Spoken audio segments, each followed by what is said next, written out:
who got into power at the moment when Islamization was needed. And it was the need of the hour. And got the foreign funding to implement a certain brand of Islam. Yeah, I agree. I would agree to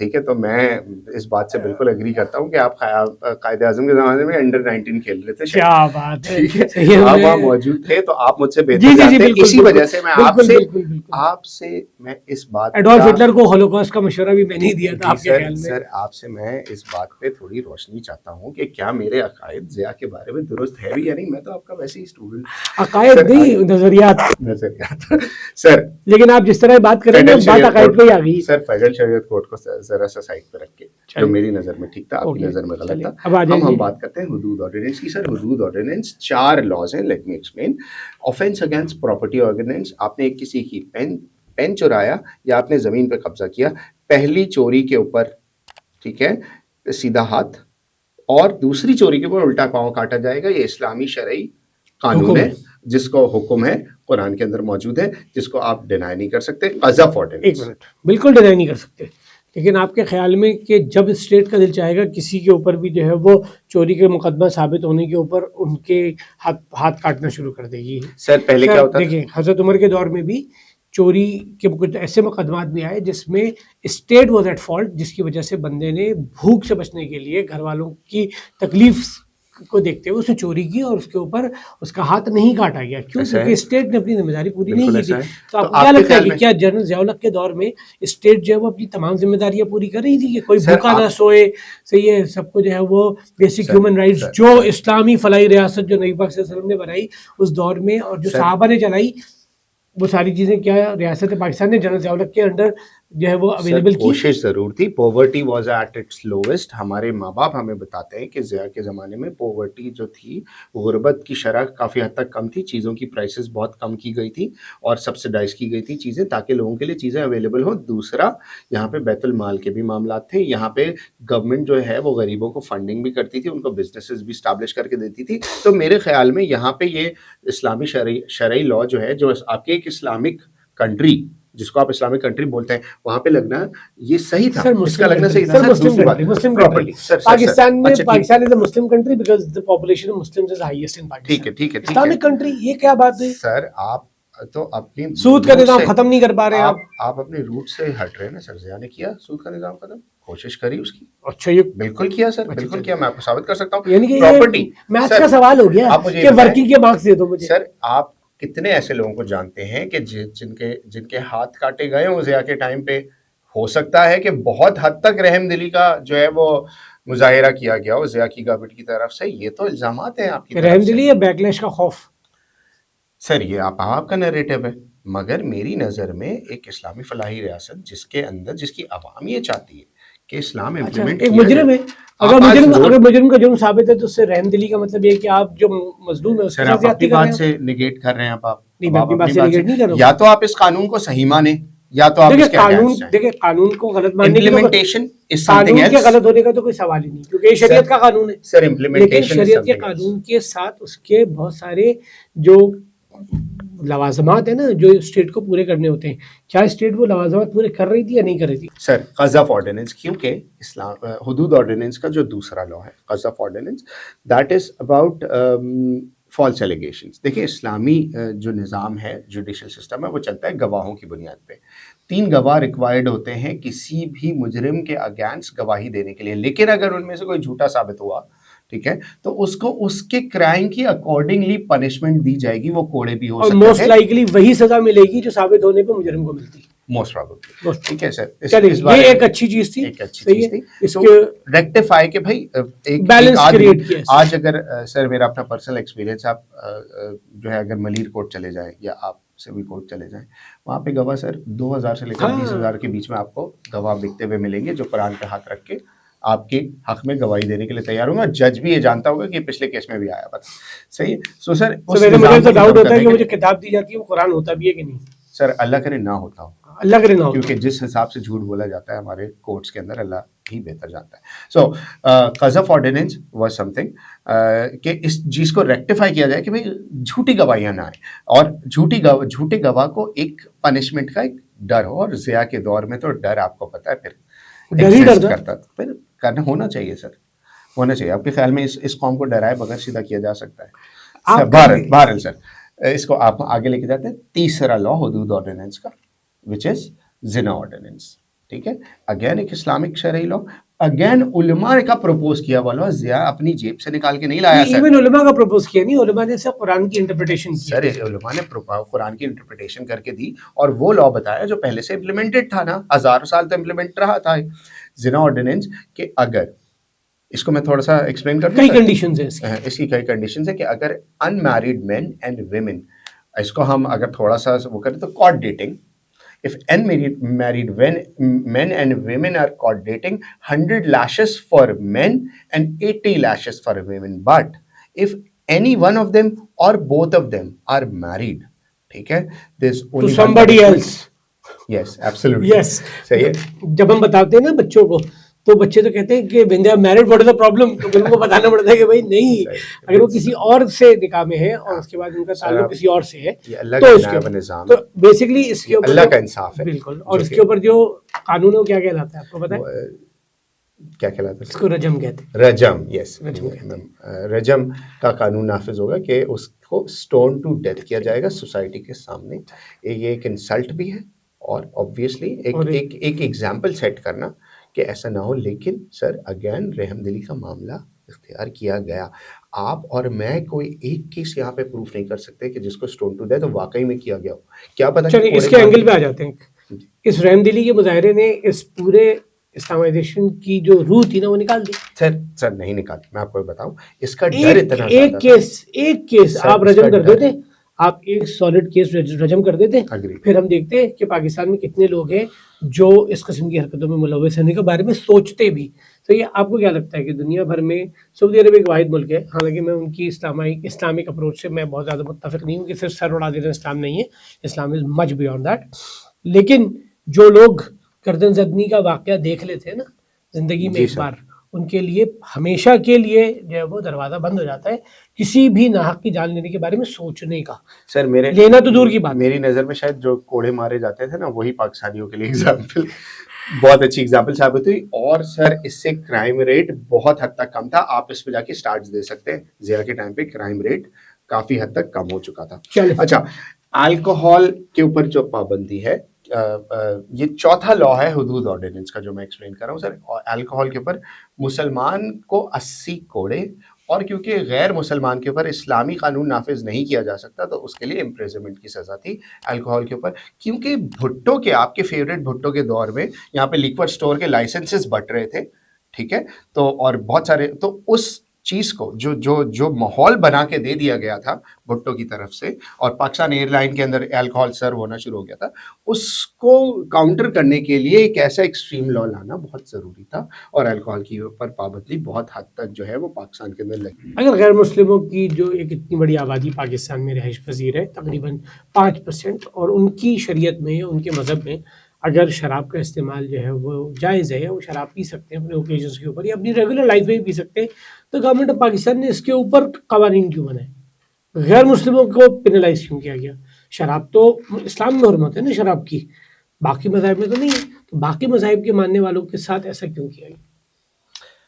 سر بات یہ ہے کہ جب اگر آپ ایک غیر مسلم کو شراب پینے کی کھلی اجازت دے دیں اور وہ روڈ پہ پیتا ہوا گھوم سکے, اور مسلمان کو اجازت نہ ہو, تو ظاہر سی بات ہے یہ تو سوسائٹی میں کلاش ہو جائے گا. لیکن میرے خیال میں آپ نے کسی چیز کو یا بین مجھے اس کا ایک اینگل اور سمجھ میں آتا ہے, بین کرنا ہے, مجھے ایک اینگل اور الاؤ کرنے تو الاؤ کرنا. ایک اینگل اور سمجھ میں آتا ہے, کیونکہ مسلمان کے لیے تو آپ شراب الاؤ نہیں کر سکتے, کیونکہ شراب کے الاؤ کرنے کا مسئلہ جو ہے وہ پاکستان کی کسی حکومت کا میٹر نہیں ہے, وہ تو شریعت محمدی کا قانون ہے. ہاں یہ ہو سکتا ہے کہ غیر مسلموں کو شراب پینے سے اس لیے روکا جائے کیونکہ شراب کے زیر اثر اگر وہ شور ہنگامہ اور نقص امن کا باعث بن رہے تو اس چیز کو روکنے کے لیے ہو سکتا ہے کہ گورنمنٹ نے یہ انیشیٹو لیا, اور لیکن یہ ایک اچھا انیشیٹو تھا. تو میں آپ سے جاننا چاہ رہا تھا کہ غیر مسلموں کے اوپر شراب کی پابندی کیوں لگائی گئی, تو یہ بات سمجھ میں آتی ہے کہ شراب کے اثرات میں جو ہے وہ شراب کے زیر اثر آ کر جو ہے وہ سوسائٹی کو ڈسٹرب کرنا یا وہ ساری چیزیں. چلیے تو یہ یہاں پہ ہم نے کنکلوڈ کیا, چار پانچ چیزیں کی ایک آدھ تکے میں صحیح ہو گئی, لیکن میں سر ایفرٹ ساری پیور اسلامک تھی.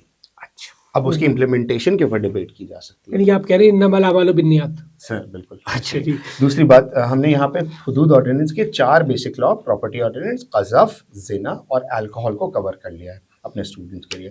اب سر ہم اس سے تھوڑا سا آگے بڑھتے ہیں اور اسلامک اکانومی کی بات کرتے ہیں. زکوٰۃ اور عشر کا نظام سر ایسا بہترین نظام پاکستان کی ہسٹری میں کسی کو خیال نہیں آیا. ٹھیک ہے, یہ بھی آبویسلی ضیاء کو علماء نے ڈرائیو کر کے دیا, لیکن ضیاء نے بینکس کے تھرو زکوٰۃ کو ریگولرائز کیا. اور سر اس کے اندر فرسٹ رمضان کو, سر سن تو لیں بات, بولیے عرض تو کر رہے تھے تھوڑا سا. سر ضیاء نے بینکس کے تھرو اس کو ریگولیٹ کروایا کہ پہلی رمضان کو سارے سیونگز اکاؤنٹ میں سے 2.5% زکوٰۃ کاٹ لی جائے گی. اور لوگوں کو اس وقت میں اس کے اوپر اتنا اعتراض نہیں بھی تھا. وجہ یہ تھی کہ وہ ضیاء کے اوپر اس بات پہ ٹرسٹ کرتے تھے کہ ضیاء اس حد تک تو صادق اور امین ہے کہ وہ زکوٰۃ کا پیسہ غریبوں پہ ہی اسپینڈ ہوگا. اچھا, ایک چیز میں یہاں پہ آپ سے 10 گزارش کرنا چاہوں گا کہ صادق اور امین یہ دو الفاظ جو ہیں وہ نبی پاک صلی اللہ علیہ وسلم کی ذات مقدسہ کے لیے, ذات اقدس کے لیے مخصوص ہے. انسان دیگر جتنے بھی انسان ہیں وہ بھلے اپنے معاملات میں کتنے ہی سچے ہوں, صحیح کتنے ہی امانت دار ہوں, لیکن یہ دو الفاظ جو ہے نا, یہ دو الفاظ اللہ رب العزت, یعنی ہم نے یہ کتابوں میں بھی دیکھا سب کچھ کیا کہ یہ نبی پاک صلی اللہ علیہ وسلم کی ذات سے منسوب ہے. ٹھیک ہے, باقیوں کو آپ کچھ بھی کہتے ہیں تو خیر اینی وے, لیکن مسئلہ یہ ہے کہ دیکھیں آپ کی ایک بڑی آبادی مسلمان پاکستان میں شیعہ آبادی ہے جنہوں نے اس کو ماننے سے انکار کر دیا. انہوں نے کہا کہ ہم اپنی زکوٰۃ, کیونکہ آپ دیکھیں ڈیکلیریشن میں لکھا ہوتا ہے ان کا ایک تو خمس کا نظام ہے, وہ 20% پے کر رہے ہوتے ہیں, اور دوسری بات ہے کہ انہوں نے کہا کہ ہم نہیں کریں گے. اچھا, اس کی وجہ شاید یہ ہو سکتی ہے کہ پروٹیسٹ بھی کیا اس کے اوپر, بہت پروٹیسٹ کیا. علامہ جعفر صاحب تھے, صحیح ہے, نمائش چورنگی کے اوپر ایک بہت بڑا ایک پروٹیسٹ تھا, تو انہوں نے اس کو ماننے سے انکار کر دیا تھا. اور دوسری بات یہ کہ کیا حکومت پاکستان آج تک اس کو امپلیمنٹ کرتی ہے. آپ جو ہے وہ 29 شعبان کو آپ چلے جائیں, صحیح ہے, اور کیا لائن لگی ہوئی ہوتی ہے اور کیا وڈرالز ہو رہے ہوتے ہیں. بالکل ایسے ہی. تو اب اگر آپ اس چیز کو دیکھیں, سچویشن کو دیکھیں, تو کیا پاکستان کا عام آدمی حکومت پاکستان پہ ٹرسٹ کر سکتا تھا اور کر سکتا ہے کہ وہ اس کے زکوٰۃ کے مصارف کو, زکوٰۃ کو صحیح شرعی مصارف استعمال کرے؟ کر سکتا تھا, یس. بات دراصل کر سکتا ہے, نو.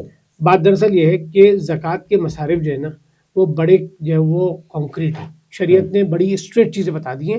اگر گورنمنٹ آف پاکستان, دیکھیں زکوٰۃ کا آپ کو قانون پتہ ہے کہ آپ کو مالک بنانا پڑے گا, صحیح ہے, تو کیا گورنمنٹ آف پاکستان اتنی کریڈیبل ہے یا اتنی کریڈیبل تھی ایون ضیاء کے طور پہ کہ کوئی اپنے طیب مال کی زکوٰۃ نکال کر پاکستان, حکومت پاکستان کو جن بینکوں کے ذریعے وہ کام کر رہے تھے وہ بینک ابھی تک کلی طور پہ سود سے آزاد نہیں ہوئے تھے, تو کیا کوئی عام مسلمان حکومت پاکستان کو اپنے طیب مال کی زکوٰۃ دے سکتا ہے ایسے بینک کے تھرو جو ابھی بھی سود پہ کام کر رہا ہے؟ سر یہاں پہ بینکنگ سسٹم اور اس کا سودی نظام ایک بہت بڑا ایول ہے سوسائٹی کا, جس کو ہم سائڈ پہ رکھ کے اگر ہم گورنمنٹ کے ایفرٹ کی بات کریں تو یس, اس زمانے میں لوگوں کو یہ زکوٰۃ کٹوانے, سنی مسلمس کو ایٹ لیسٹ بہت زیادہ کوئی کلیش سنی مسلمس کی طرف سے آپ کو سامنے نہیں آیا. وجہ صرف شیعہ کی طرف سے آیا کیونکہ ان کا خمس کا نظام ہے, ان کا نظام ڈفرینٹ ہے. سیکنڈلی یہاں پہ جو شیعہ نے اس کو کنڈیم بھی کیا, اس کے پیچھے ایک پرائمری روٹ کاز ہے سر. وجہ کیا ہے, شیعہ جو پاپولس ہے پاکستان کی, وہ ضیاء کی گورنمنٹ پہ ٹرسٹ نہیں کرتی تھی, پہلی بات. دوسری بات یہ کہ وہ یہ سمجھتے تھے کہ ضیاء ایک وہابی ازم فارم آف اسلام کو پروموٹ کرتے ہیں, جو کہ ان کے عقائد اور ان کے معاملات سے اور ان کو پرسیکیوٹ کیا جاتا ہے. آپ اس کو ایرانی انقلاب سے تو نہیں جوڑ رہے؟ بالکل ایسے ہی ہے سر. یہاں پہ ایرانی انقلاب سے جوڑنا ضروری ہے. 1979 کے اندر ایرانی انقلاب آتا ہے, اور امام خمینی یہ فتویٰ دیتے ہیں کہ اس وقت پورے عرب ورلڈ میں جتنی بھی بادشاہتیں ہیں وہ ساری غیر اسلامی ہیں. اس سے سب سے بڑا تھریٹ ہوتا ہے سر سعودی عربیہ کو. سعودی عربیہ دو ان کنٹریز کو جس میں شیعہ مائنورٹی ہوتی ہے, عراق اور پاکستان میں, عراق میں صدام حسین اور پاکستان میں ضیاء الحق کو فنڈنگ شروع کرتی ہے, اور اس فنڈنگ کا مقصد یہ ہوتا ہے کہ شیعہ کو سپریس کیا جائے,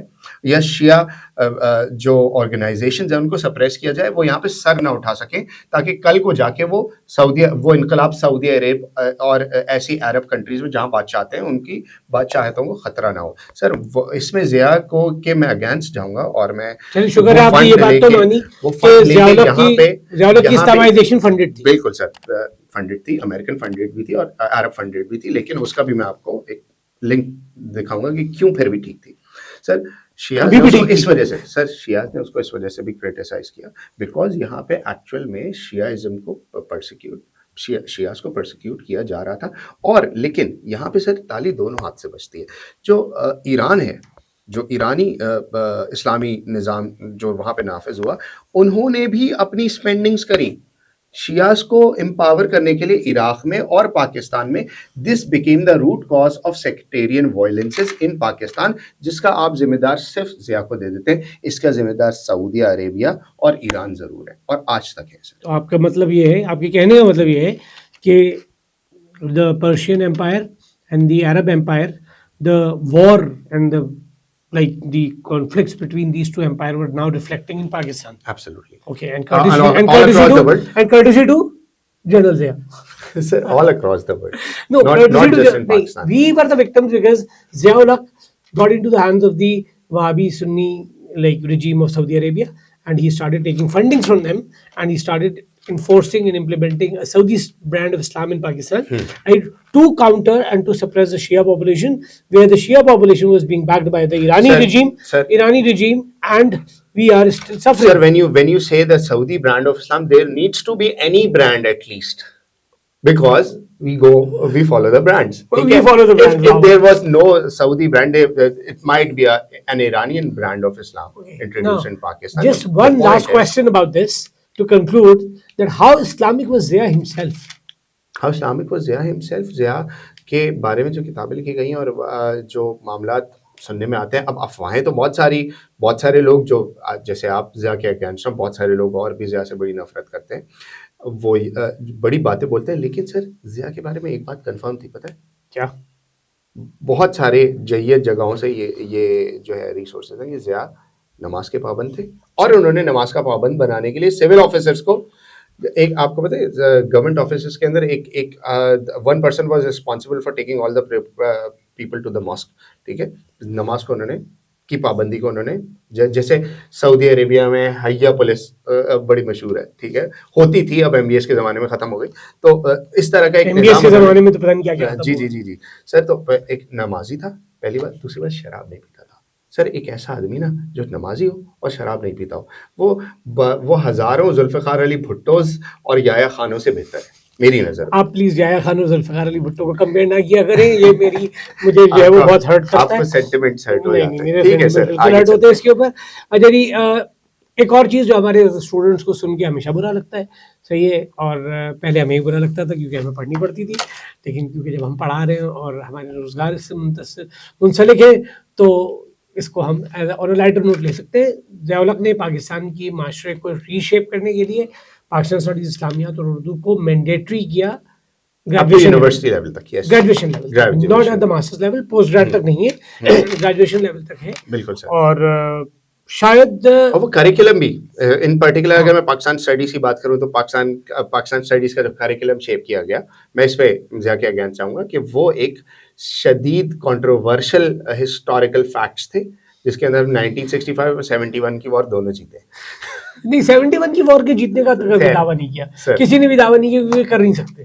تو اینی وے, نہیں, وہ ہم بولتے ہیں کہ ہم ویسٹ پاکستان میں جیت گئے تھے, اس میں آ گئے تھے. سر آپ نے, اگر آپ آج بھی میٹرک کی کتاب اٹھا کے دیکھیں پاکستان اسٹڈیز کی, آپ کو خیر بہرحال سر یہاں پہ میں سمجھتا ہوں کہ سر اسلامیت اور پاکستان اسٹڈیز جیسے سبجیکٹس کو کمپلسری کرنا پاکستان میں رہنے والے بچوں کے لیے بڑا امپورٹنٹ ہے.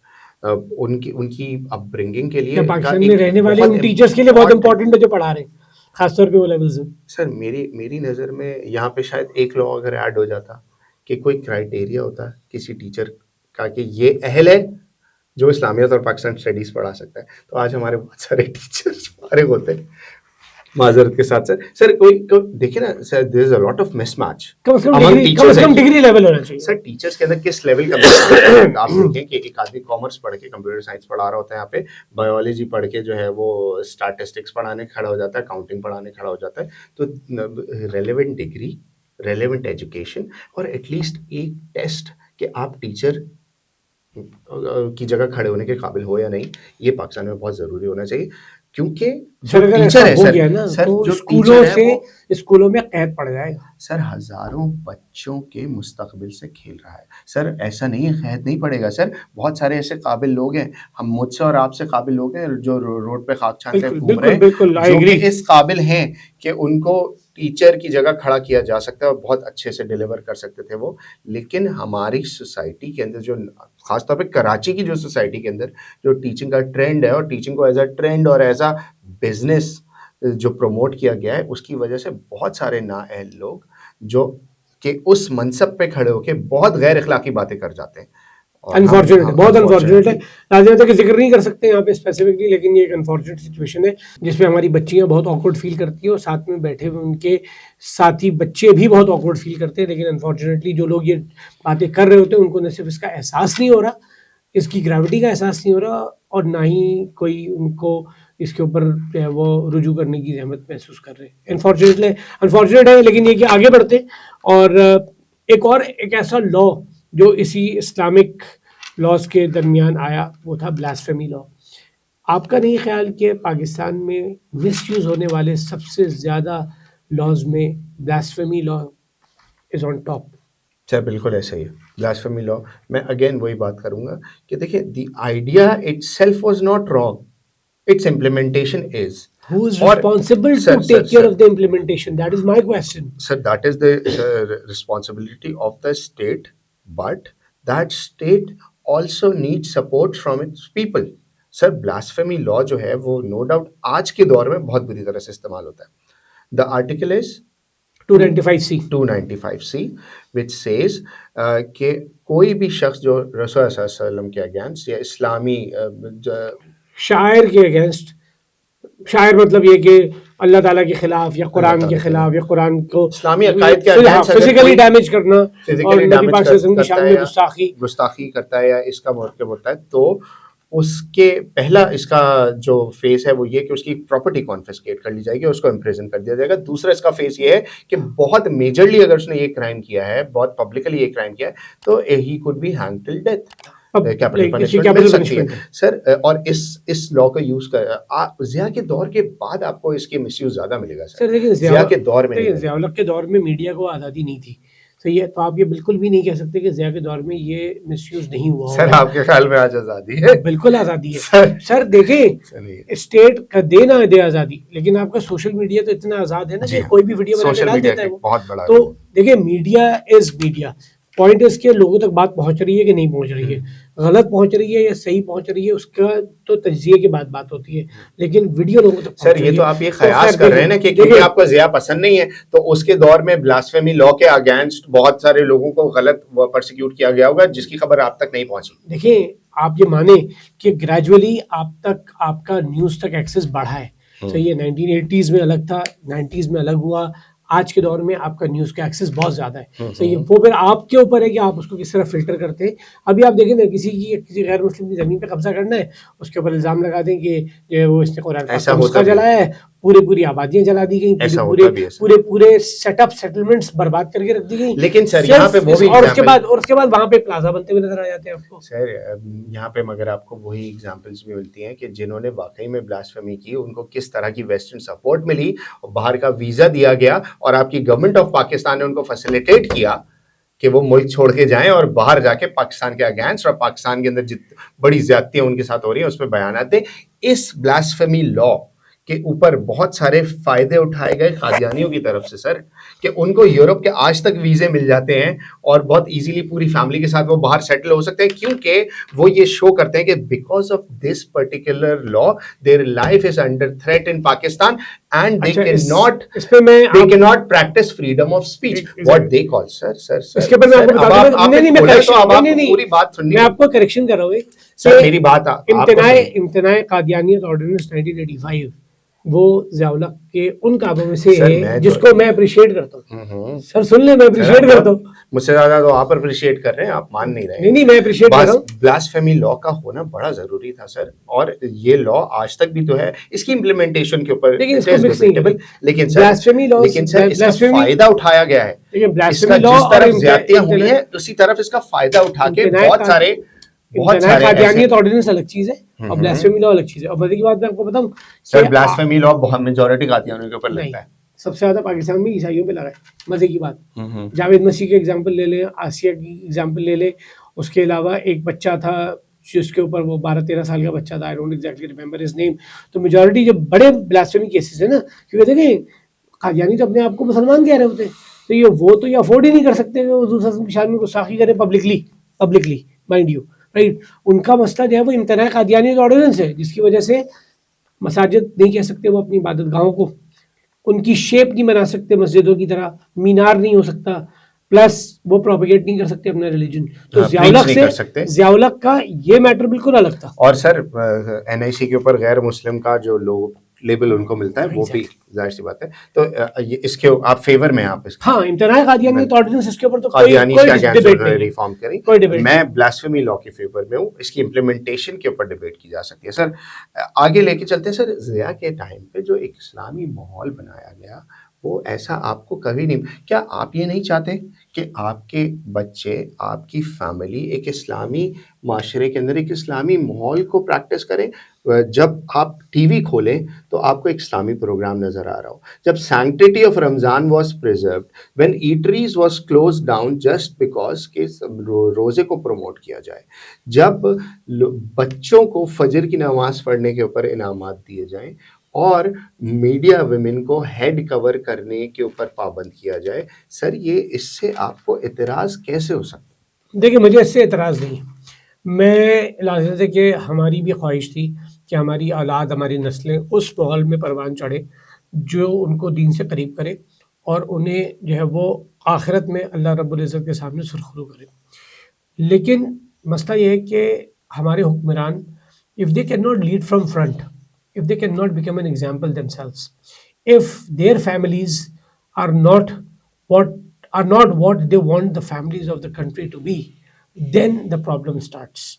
So I think we should conclude it over here, because the 11 years of the Ziaulak's regime has a lot of things to discuss. It's not only about And Islamization is a fundamental part. But sir ایک چیز اور رہ گئی ہے چھوٹی سی, اگر آپ اجازت دیں. بالکل ضیاء کی گورنمنٹ میں covering of head for especially for media women and in general for every woman who's going out of چادر اور چار دیواری کے کا جو کانسیپٹ تھا وہ ضیاء کی گورنمنٹ, تقدس کا جو کانسیپٹ تھا وہ ضیاء کے دور میں دیا گیا, کہ گورنمنٹ نے اس ایکسٹریم تک گئی گورنمنٹ کہ چادر جو ویمن اپنے آپ کو کور کرے گی اس کی لینتھ اور ویڈتھ بھی گورنمنٹ نے ڈکلیئر کی ہوئی تھی.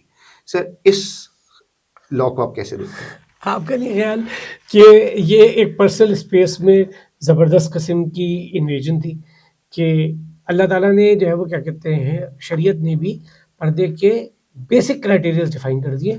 اب یہ تو نہیں ہو سکتا نا کہ اسکارف کا کلر یہ ہوگا اور کیا کہتے ہیں ڈیزائن یہ ہوگا اور کیا کہتے ہیں نہیں اور فلاں کمپنی کا ہوگا. جہاں شریعت نافذ کرنے کی کوشش کی گئی جیسے کہ ایران میں آج تک یہ موجود ہے. سر تو کیا اس کی ایکسیپٹنس ہے ویسی, کیا اس نے ریبیلین کو جنم نہیں دیا؟ سر دیکھیں اسلام کی ایکسیپٹنس نہیں ہے سر اس سوسائٹی میں. سر دیکھیں بات یہ ہے کہ دین, اس کا مطلب کیا کریں پھر ہم, چلیں اسلام کی ہی ایکسیپٹنس نہیں ہے. اس کے اوپر سارا جو آپ لوگ کیچڑ اچھالتے ہیں وہ صرف اس وجہ کے اوپر کہ اس نے علماء کے تھرو اسلامائزیشن امپلیمنٹ کروا لی, اپنے جیب سے تو نہیں لے کے آیا تھا وہ یہ لاز. سر یہ سارے اسلامی شرعی لاز تھے جو 1000 سال خلافت کے اندر امپلیمنٹڈ تھے. اب اگر پاکستان میں امپلیمنٹ ہونے لگ جاتے ہیں آپ لوگوں کو پتہ نہیں کیا پرابلم ہے. سارا مسئلہ یہ کہ ضیاء الحق کی اپنی زندگی پہ کتنا امپلیمنٹ تھا اسلام.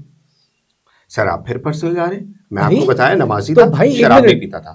آپ کے پاس یہ بات فیکٹ ہے, یہ بات فیکٹ سر جو میں نے کتابوں میں پڑھا ہے ان سب نے اس بات کی گواہی دی ہے. کوئی شخص کھڑا ہو کے سر کوئی, میں پاکستان اسٹڈیز کی کتاب کی بات نہیں کر رہا سر, کوئی شخص کھڑا ہو کے یہ بات کلیم نہیں کر سکتا ضیاء الحق شرابی تھا, مگر ہر کوئی کلیم کر سکتا ہے کہ ذوالفقار علی بھٹو, یحییٰ خان, ایوب خان یہ سب تھے. چلیں اس کے اوپر اس نوٹ کے اوپر اس بات کو آج ہم کنکلوڈ کرتے ہیں. ضیاء الحق کی سیاسی, ضیاء الحق کی عسکری اور ضیاء الحق کی معاشی پالیسیز ایک بہت بڑا حصہ رہی ان کے اقتدار کے تقریباً 11 سالوں کا, اور اس کا احاطہ انشاءاللہ ہم اگلی ایپیسوڈ میں کریں گے. We will be meeting again and over for today, right, seeing off and meet you in the next episode of Sir, I Meet the hope Past ہمارے with ہمارے Anish. اسٹوڈنٹس کو یہ اسلامائزیشن کے critical topic جو تھا اس کو ہم نے اتنی 2 نیریٹیوز میں اچھے سے ایکسپلین کیا اور ہمارے اسٹوڈنٹس کے لیے بہت بینیفیشیل ہوگا. انشاءاللہ اور اس سے وہ جو چاہے نیریٹیو ڈرائیو کر سکتے ہیں، ان کی ڈرائیو کر اپنی سکتے ہیں. آپ کا انڈرسٹینڈنگ. نیریٹیو بھی ہے اور ایک میرا نیریٹیو بھی ہے. Thank you very much. Thank you. السلام علیکم.